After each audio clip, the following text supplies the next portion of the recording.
Ouverture des travaux de la 5e session ordinaire de la 6e mandature du Conseil économique, social, culturel et environnemental. Une session placée sous le thème de la souveraineté alimentaire et nutritionnelle. Les éléments de la 3e cohorte du service national des jeunes commémorent la date d'anniversaire de la fin de la formation militaire obligatoire. Durant 2 jours, ils ont mené des activités de citoyenneté, de sensibilisation. Vous aurez plus de détails dans ce journal. Mesdames et messieurs, bonjour, bienvenue dans ce journal de 13h. Les pupilles du Mali auront dans quelques mois un nouveau siège social. L'infrastructure dont le président de la transition, le colonel Assimi Goïta, a posé la première pierre ce matin coûtera plus de 3 milliards de francs CFA. La maison de la pupille, dont la construction s'inscrit dans le cadre des œuvres sociales du président de la transition, sera un cadre idéal d'éducation, d'épanouissement de ses enfants. Après avoir posé la première pierre de l'édifice, le colonel Assimi Goïta s'est confié à notre reporter Mamari Koni. Nous l'écoutons. La pose de la première pierre des maisons des pupilles participe de la volonté des autorités de la transition d'impulser un élan de solidarité envers nos pupilles dont les parents ont servi la nation jusqu'au sacrifice ultime. Et la constitution aujourd'hui de cette maison des pupilles va au-delà de la protection de l'enfant. Elle va consacrer à offrir un cadre idéal, un épanouissement pour tous ces pupilles. Aussi à offrir une éducation toute complète. Et c'est aussi un espoir, un soutien moral à l'endroit de nos forces de défense et de sécurité engagées pour la défense de la patrie. Et je voudrais aussi remercier et saluer l'engagement de Madame le ministre de la Santé et de la Solidarité et aussi la directrice de l'Olympiquement pour leur engagement constant et toute leur détermination à promouvoir un avenir radieux pour tous les pupilles en République du Mali. Monsieur le Président, est-ce que vous avez en ces jours une pensée pieuse envers les parents de ces pupilles? Exactement, on a une pensée pieuse. On ne peut jamais remplacer une vie qui est déjà partie. Et nous profitons de ce jour pour rendre hommage, un vivant hommage à tous ces martyrs qui ont donné leur vie pour la patrie. Et nous ferons tout de notre mieux pour assister tous ces enfants aujourd'hui qui sont nos enfants et que nous devons promouvoir un avenir radieux, une éducation toute complète. Un reportage complet vous sera proposé dans les prochaines éditions. Le président de la transition, le colonel Assimi Goïta, a officiellement mis en place le comité de pilotage du dialogue intermalien pour la paix et la réconciliation nationale. Ce comité fort de 140 Maliens est présidé par l'ancien Premier ministre Ousmane Issoufou Maïga. Toutes les couches sociales y sont représentées. Une crème de la société civile malienne qui doit créer les conditions permettant de laver le linge sale en famille. Pour le colonel Assimi Goïta, il est urgent de restaurer la paix et réconcilier tous les Maliens. Le chef de l'État est convaincu que le dialogue entre Maliens est la seule solution. Le reportage de Serabatili. Aux équations nationales des solutions à l'interne pour la paix et la réconciliation, le Mali prône le dialogue direct sans intermédiaire entre ses fils. Un emprunt de nos valeurs sociétales qui ne trahit jamais et la mission est confiée au comité de pilotage du dialogue intermalien pour la paix et la réconciliation nationale. Le président de la transition, le colonel Assimi Goïta, installe officiellement le dit comité et remet une lettre de mission à son président, l'ancien Premier ministre Ousmane Issoufou Maïga. Notre mission n'est-elle pas d'établir un dialogue entre les Maliens? Ce dialogue que vous voulez pluriel et qui ne sera pas un dialogue au sens étymologique du terme, nous le concevons comme une symphonie à plusieurs voix, des voix multiples, diverses et variées, mais harmonieuses, exprimant une même tonalité, celle de la compréhension mutuelle et du consensus général. Et le président du comité de poursuivre avec la conviction que c'est une nouvelle assemblée du peuple, ou si vous voulez un nouveau Kouroukanfouga. Le comité est l'organe de facilitation du dialogue pour des solutions idoines et consensuelles des Maliens, toutes sensibilités confondues. Il est fort de 140 membres et toutes les couches sociales y sont représentées. Le comité assurera la conduite des débats et doit recueillir la préoccupation des uns et des autres.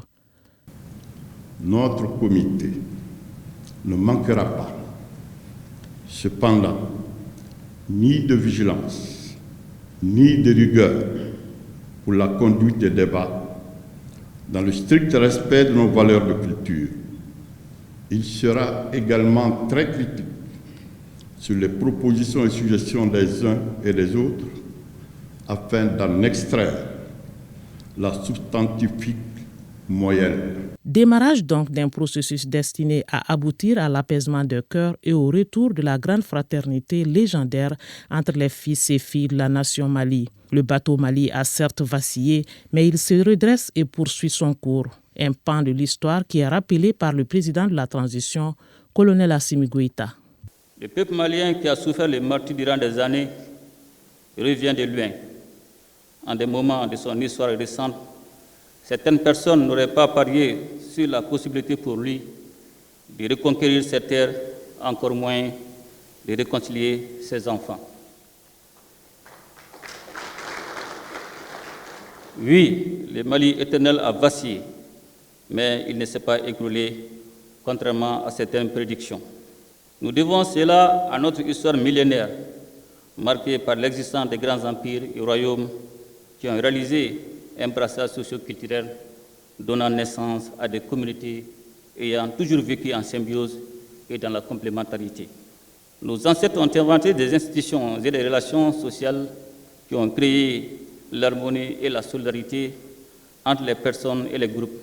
Le président de la transition a salué la solidarité des différentes communautés dans le contexte de crise avant d'apprécier la résilience des Maliens qui a permis, selon lui, de maintenir le cap malgré l'adversité affrontée quotidiennement. Les FAMA se sont assumés par la suite.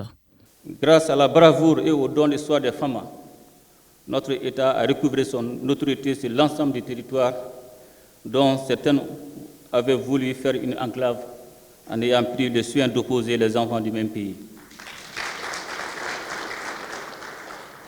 Cette unité retrouvée par notre peuple a été saluée par l'ensemble de ses filles et fils, et fiers de leur histoire commune et animés par un fort sentiment patriotique et la volonté ferme de recoudre le tissu social malheureusement fragilisé par les conflits inutiles. Les obstacles passés, les portes du dialogue s'ouvrent entre Maliens. Il est donc attendu l'expression à l'unisson des Mali confiants en son avenir et dévoués au renforcement de sa souveraineté. Nous avons décidé de créer les conditions d'un dialogue entre les filles et les fils de notre peuple, conduits par eux-mêmes en vue de restaurer la paix, de consolider l'unité nationale et de raviver le vivre ensemble.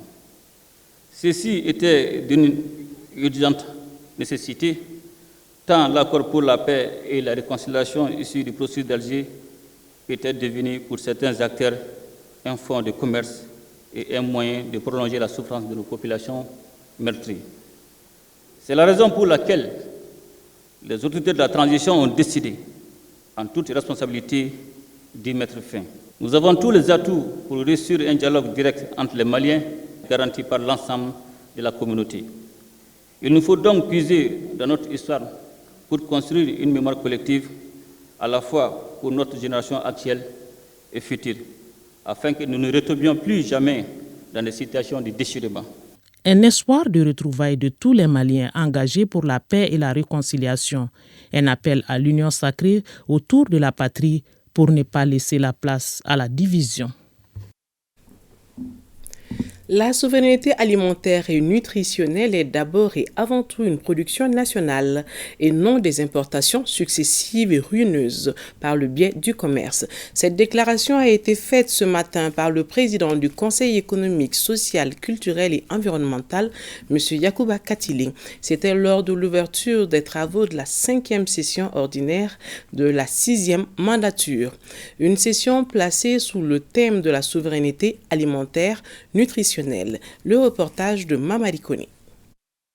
creuser des masses laborieuses de notre pays, le Conseil économique, social, culturel et environnemental veut accompagner la transition dans ses efforts de rectification et de reconstruction en s'attelant à la réflexion pour une souveraineté alimentaire et nutritionnelle. Les travaux de cette 5e session se tiennent donc autour de la souveraineté alimentaire et nutritionnelle.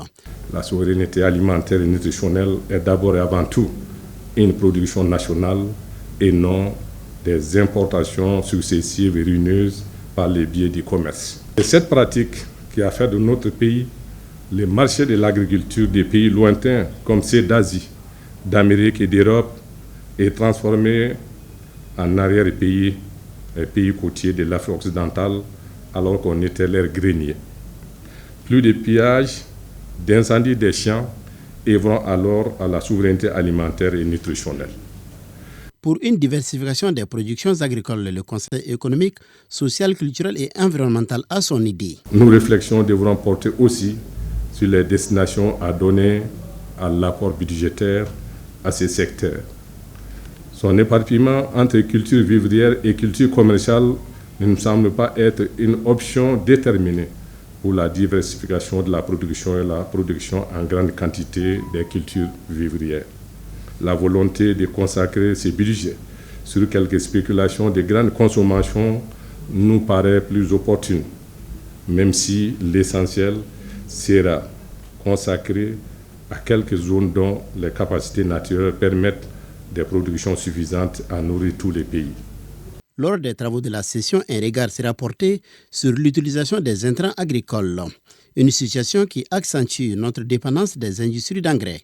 En plus de cette dépendance inconcevable, dans une souveraineté, il y a la dégradation pédologique en quelques années, mais aussi et surtout la pollution d'air, d'eau souterraine et de surface, des sols, des faunes et des flores.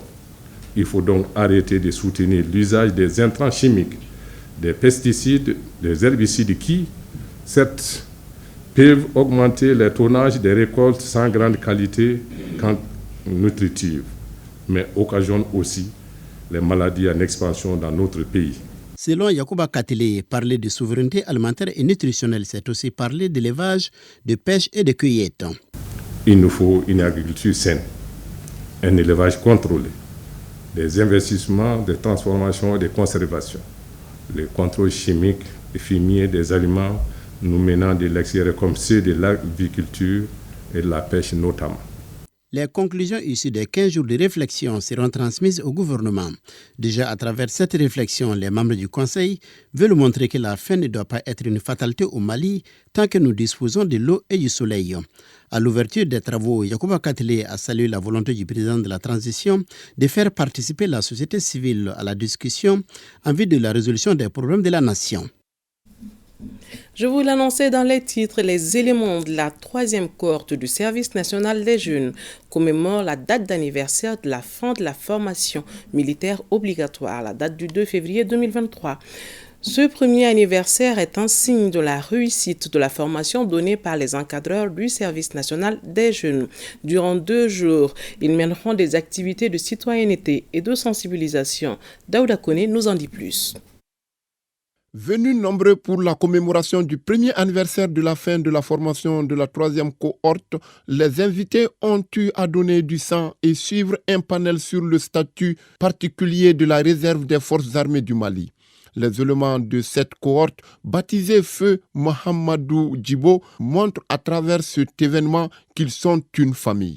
Tous pour chacun et chacun pour tous. Pour preuve, vous êtes restés mobilisés nuit et jour lorsqu'un événement heureux ou malheureux touche un des nôtres. Vous vous êtes manifestés financièrement, physiquement et moralement à chaque occasion du décès du fait soldat de 2e classe Mohamedou Djibo et bien d'autres. Ils étaient 784 fonctionnaires admis au concours de la fonction publique de l'État, dont 245 personnels féminins. Après le 2 février 2023, qui marque la date de la fin de la formation, les éléments de la 3e cohorte, à travers leur président, trouvent que l'objectif de la formation est atteint. Elle a permis de créer un lien sacré de fraternité, l'esprit d'unité et de cohésion sociale, mais aussi et surtout de renforcer notre amour pour le Mali, notre chère patrie. Elle a été l'occasion également de cultiver en chacun d'entre nous les vertus de l'obéissance, de la discipline, de la rigueur et du sens du devoir bien accompli. Une minute de silence à la mémoire de Feu Mahamadou Djibo et l'entonnement de l'hymne national du Mali ont aussi meublé cette première journée de la célébration du premier anniversaire de la 3e cohorte du service national des jeunes. Le mouvement Génération Engagée a tenu ce vendredi à la Maison de la Presse une rencontre avec les journalistes. L'objectif était d'informer l'opinion nationale de ses visions et stratégies pour la reconstruction d'un Mali nouveau. Mohamed Sangaré y était pour le RTM. Le mouvement Génération Engagée est une plateforme de femmes et d'hommes qui ambitionne d'apporter sa contribution à la refondation d'un Mali nouveau. Un mouvement politique déterminé à agir en synergie d'action afin de faire du Mali une nation forte et prospère. Nous voulons faire de notre mouvement un mouvement de référence au Mali en nous basant sur certaines valeurs, comme nous l'avons si bien dit, le patriotisme, l'engagement, le respect de soi, le respect des valeurs africaines, surtout maliennes, le respect d'autrui, le respect des institutions, surtout le respect de la démocratie et des droits de l'homme. Cette rencontre a été une occasion pour les responsables de présenter aux journalistes les activités du mouvement au titre de l'année 2024. Il s'agit entre autres de la mise en place des comités locaux, le renforcement des capacités des membres du mouvement et bien d'autres activités dans le respect des statuts et règlements du mouvement. Les infrastructures de la Maison des Jeunes de la Culture de Kati, maison intitulée El Hadj Sambala Diallo, a été rénovée à plus de 30 millions de francs CFA. Les travaux sont l'œuvre du projet Donko Nimaya de la coopération allemande. La remise des clés a eu lieu en fin de semaine dernière, en présence de plusieurs cadres de la localité, d'hommes politiques et de culture. Le compte rendu de Awa Adama Koulibaly et Adama Kamara. La Maison des Jeunes et de la Culture de Kati, El Hadj Sambala Diallo, se montre sous ses plus beaux atours. Il a fallu près de 10 mois au projet Donko Nimaya pour offrir un meilleur cadre de concertation, d'apprentissage, mais aussi un espace culturel adapté à la jeunesse de Kati. C'est conscient et engagé que cette dernière reçoit les réalisations et équipements. Depuis la mise en place de notre bureau, ça faisait partie de notre plan d'action d'apporter vraiment un changement au sein de la Maison des Jeunes. Nous avons donné notre engagement, notre parole, surtout nous les jeunes, de veiller à ce que vraiment ces matériels soient bien entretenus et que la structure aussi soit bien entretenue. La rénovation n'est pas la seule bonne nouvelle de la maison. Pour l'année 2024, le système d'animation actuel laisse place à un programme plus reluisant. De façon générale, c'est les gens qui viennent à nous avec leurs activités au départ. Mais depuis un certain temps, on est en train de mettre en place un agenda où nous proposons nous-mêmes des activités artistiques et culturelles. On a mis l'accent surtout sur la formation des jeunes et des femmes par rapport à l'entrepreneuriat des jeunes et surtout à la sensibilisation.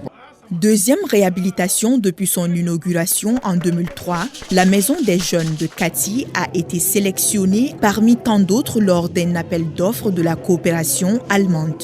Il y avait plusieurs maisons de jeunes et de centres culturels qui ont postulé à notre appel. Donc il fallait défendre le projet pour qu'il soit retenu pour un appui. La Maison de Jeunes nous a vraiment convaincus. En fait, la Maison de Jeunes n'est pas que gérée par une structure. Donc il y a la collectivité territoriale, il y a le conseil local de la jeunesse, il y a ASCAM. Tout au long de la cérémonie, l'histoire de la Maison des Jeunes et de la Culture El Hadj Sambala Diallo de Kati a été narrée à travers des témoignages d'hommes de culture, adeptes des lieux. Journée de prière et de bénédiction pour la stabilité du pays à Ségou. Cette journée initiée par les femmes des églises protestantes de Ségou a été marquée par des enseignements bibliques et des cantiques. Le reportage de Amidou Diallo et Issaba.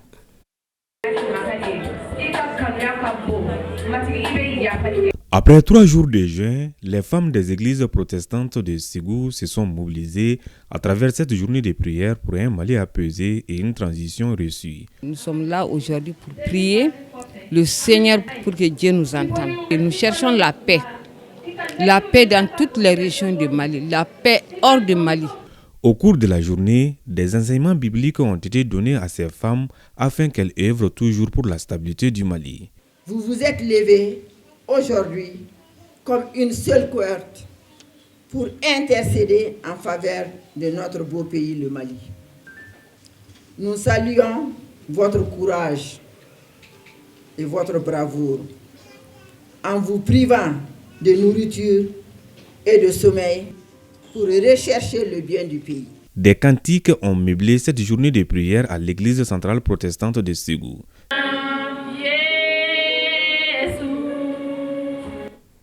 Marche sportive et citoyenne. Le samedi dernier, c'était le 3 février en 4e région. Cette activité vise à consolider la cohésion sociale, à mobiliser les autorités administratives, politiques, coutumières et les sportifs de la région.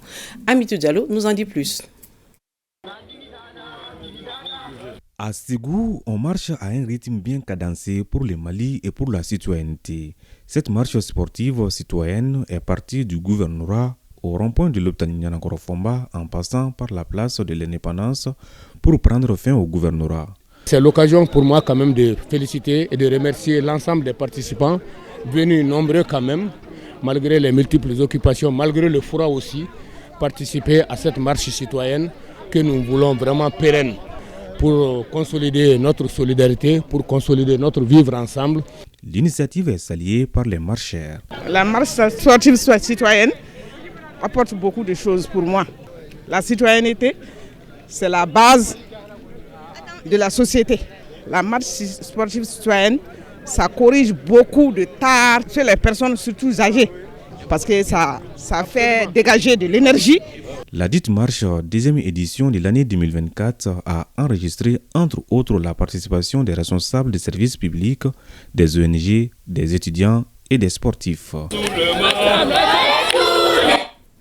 Africa Blue Events a rendu un vibrant hommage à l'animatrice de l'ERTM, Feu Oumoudjara Dit Djeman, ce vendredi à Bamako. C'était à travers une émission intitulée Kounou Anibi. L'objectif est de rappeler les bienfaits de Feu Oumoudjara Djeman et sa contribution à la consolidation de nos foyers. Notre reporter Kassim Diallo, Abdoulaye Samaki, y était. C'est une soirée d'hommage et de reconnaissance à l'endroit de Feu Oumoudjara Dit Djeman, animatrice à l'ORTM. L'initiative est de Africa Blue Event, une structure qui a collaboré avec Djeman à travers son émission Kounou Biko. Une occasion pour les auditeurs de témoigner la sagesse, la solidarité et la disponibilité de Djeman au service des autres. Sincèrement, vous savez, la dame, c'était pour moi un don de Dieu. Tous ceux qui écoutaient ces émissions, ces conseils, vous ne pouvez pas imaginer un instant que quelqu'un pouvait écouter 2 ou 3 émissions de Djeman et rester indifférent. À chaque fois que tu écoutais une de ces émissions, tu avais quelque chose à tirer là-dedans. Elle a sauvé pratiquement des familles de dislocation. Elle a sauvé des mariages. Elle a sauvé beaucoup de mariages parce que vraiment, elle donnait que des conseils. Des conseils très utiles d'ailleurs. Donc raison pour laquelle rendre hommage à une telle personne, pour moi, c'est la meilleure des choses qu'on pouvait vraiment faire pour elle. Djeman est une icône de la communication, si je peux dire, un monument de la communication, qui a tout donné pour ce pays. Et sa perte a été une immense perte pour le pays. Et on a collaboré ensemble. Et dans toutes ces années, vraiment, on est restés ensemble jusqu'à sa mort. Oumoudjara et nous, on avait déjà collaboré sur cette émission même. L'émission Kounou Biko, elle était la 2e personne à passer sur le plateau ici. On a fait beaucoup de choses ensemble, raison pour laquelle nous deux cette nuit-là pour rendre hommage à Oumoudjara. Les auditeurs et collaborateurs de l'animatrice Oumoudjara Dit Djeman ont mis à profit cette soirée pour formuler des bénédictions afin que son âme repose en paix. Ceci met fin à ce journal. Je vous donne rendez-vous demain à la même heure sur ORTM1. Plaise à Dieu.